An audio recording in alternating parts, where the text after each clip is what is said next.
subscribe to Mufti Tariq Online and press the bell icon for more videos. السلام علیکم ورحمۃ اللہ۔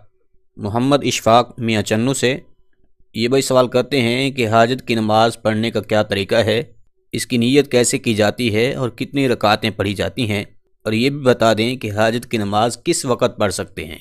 بھائی نے بہت اچھے سوالات پوچھے ہیں۔ دیکھیے، نماز حاجت پڑھنے کی بے پناہ برکتیں اور سعادتیں ہیں، کیونکہ جب بھی صحابہ اکرام حضور نبی رحمت صلی اللہ علیہ وآلہ وسلم کی بارگاہ عالی میں اپنی کسی حاجت کے لیے ذکر کرتے تو حضور نبی رحمت صلی اللہ علیہ وآلہ وسلم اپنے صحابہ اکرام کو نماز حاجت پڑھنے کی ترغیب فرمایا کرتے۔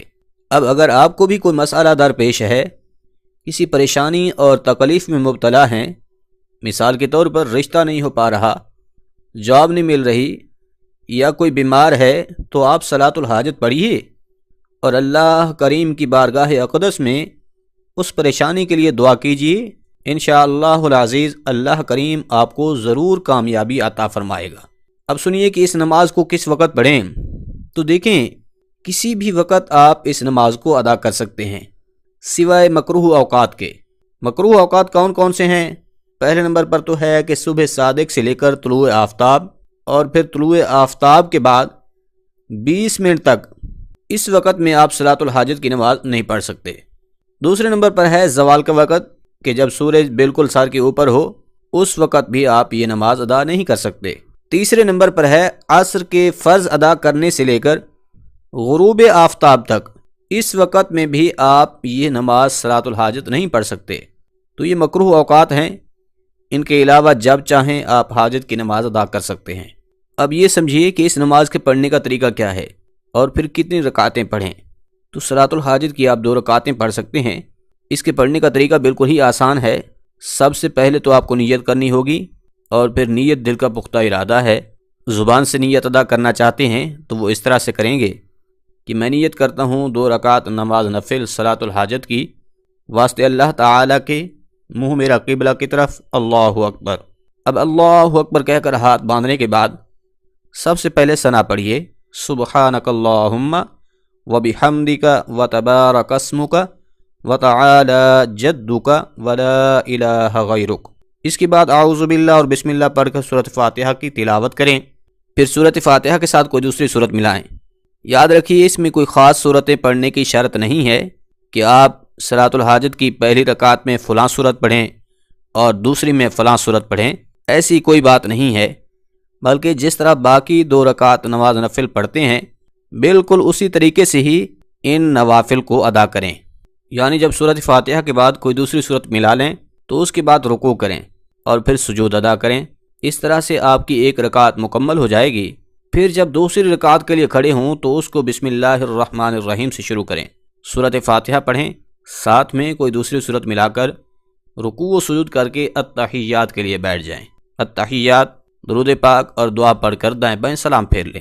اب جب نماز حاجت پڑھ چکیں تو پھر دعا کریں، اور دعا بھی آداب دعا کے ساتھ کریں، کیونکہ بعض لوگ غفلت میں دعا کرتے ہیں، یعنی کہ زبان سے الفاظ تو ادا کر رہے ہوتے ہیں لیکن ایک تو دل میں یقین نہیں ہوتا اور ساتھ میں دھیان بھی کہیں اور ہوتا ہے۔ یاد رکھیے، دعا کے قبول ہونے کے لیے ضروری ہے کہ آپ کے دل میں یہ پختہ یقین ہونا چاہیے کہ اللہ ہی ہے جو میری حاجتوں کو پورا فرمانے والا ہے، اور اس کے لیے پہلے درود پاک پڑھیں، اس کے بعد اللہ کی ثنا یعنی کہ سورۃ فاتحہ پڑھیں، اور پھر جو مسئلہ ہے وہ اللہ کی بارگاہ میں پیش کریں کہ یا الہ العالمین، میری جاب کا مسئلہ ہے، یا اللہ مجھے بیماری نے آڑے ہاتھوں لیا ہوا ہے، اسے دور کر دے، یا اللہ میں فلاں پریشانی میں مبتلا ہوں، مجھے اس سے چھٹکارا عطا فرما۔ تو جو بھی مسئلہ ہے وہ اللہ کی بارگاہ میں پیش کریں۔ اس کے بعد پھر حضور نبی رحمت صلی اللہ علیہ وآلہ وسلم کی ذات پر درود پاک پڑھ کر اپنی دعا کو مکمل کر لیں۔ اس طریقہ سے جب دعا کریں گے تو اللہ کریم آپ کی دعا کو ضرور قبول فرمائے گا اور آپ کی اس منہ مانگی مراد کو ضرور عطا فرمائے گا۔ اسی طرح سے سامعین مکرم، حاجت کو پورا کرنے کے لیے ایک اور طریقہ بھی ہے۔ وہ طریقہ یہ ہے کہ ہم سورۃ یاسین کی تلاوت کو اپنا معمول بنا لیں، کیونکہ سورۃ یاسین کی تلاوت کے طفیل اللہ کریم اپنے بندوں پر خصوصی فضل و کرم فرماتا ہے۔ حضور نبی رحمت صلی اللہ علیہ وآلہ وسلم نے ارشاد فرمایا کہ جس نے صبح کو سورۃ یاسین کی تلاوت کی تو وہ شام تک خوشی میں رہے گا، اسی طرح جس نے شام کو سورۃ یاسین پڑھی تو وہ صبح تک خوشی میں رہے گا، یعنی کہ جو صبح کے وقت سورۃ یاسین پڑھ لے گا تو وہ شام تک اللہ کے فضل و کرم سے خوشی ہی خوشی میں رہے گا، اسے کوئی غم نہیں پہنچے گا۔ اور پھر جو شام کو سورۃ یاسین کی تلاوت کر لے گا تو وہ صبح تک خوش و خرم رہے گا، اس کو کوئی دکھ اور تکلیف نہیں پہنچے گی، اللہ کریم اس کی ساری پریشانیوں کو دور فرما دے گا۔ اسی طرح سے حضرت عائشہ صدیقہ رضی اللہ تعالی عنہ بیان کرتی ہیں کہ رسول اللہ صلی اللہ علیہ وآلہ وسلم نے ارشاد فرمایا، قرآن کریم میں ایک ایسی صورت ہے جو اللہ کے نزدیک بڑی عظمت والی ہے، جو بھی اسے پڑھے گا تو اللہ پاک اس پڑھنے والے کو شریف کے لقب سے نواز دے گا، اور پھر ربیع اور مضر قبیلے کے افراد سے بھی زیادہ اس سورت کے پڑھنے والے کی سفارش قبول کی جائے گی۔ پھر فرمایا کہ یاد رکھو ایسی عظمت والی سورت کا نام سورت یاسین ہے۔ اب اس حدیث مبارکہ میں نبی پاک صلی اللہ علیہ وآلہ وسلم نے ربیع اور مضر ان قبیلوں کا ذکر فرمایا ہے۔ تو ربیع اور مضر یہ عرب کے بہت بڑے قبیلے تھے کہ جن کے افراد کی تعداد بہت زیادہ تھی، اسی وجہ سے حضور نبی رحمت صلی اللہ علیہ وآلہ وسلم نے فرمایا کہ سورۃ یاسین پڑھنے والے کو بے حساب عزتوں سے اللہ کریم نواز دیتا ہے۔ اسی طرح حضور نبی رحمت صلی اللہ علیہ وآلہ وسلم نے یہ بھی ارشاد فرمایا کہ جس شخص نے دن کے شروع میں سورۃ یاسین پڑھی تو اس کی اللہ کریم ہر حاجت کو پورا فرما دے گا، یعنی کہ جس نے بھی اپنے دن کا آغاز سورۃ یاسین کی تلاوت سے کیا تو اس کے بعد پھر اس کے دن کی جو بھی حاجت ہوگی اللہ کریم وہ حاجت پوری فرما دے گا۔ اس لیے بزرگان دین نے فرمایا ہے کہ کوئی بھی حاجت ہو تو سورۃ یاسین کا وظیفہ جو ہے یہ ہمہ قسمی حاجت کے لیے انتہائی مؤثر ہے۔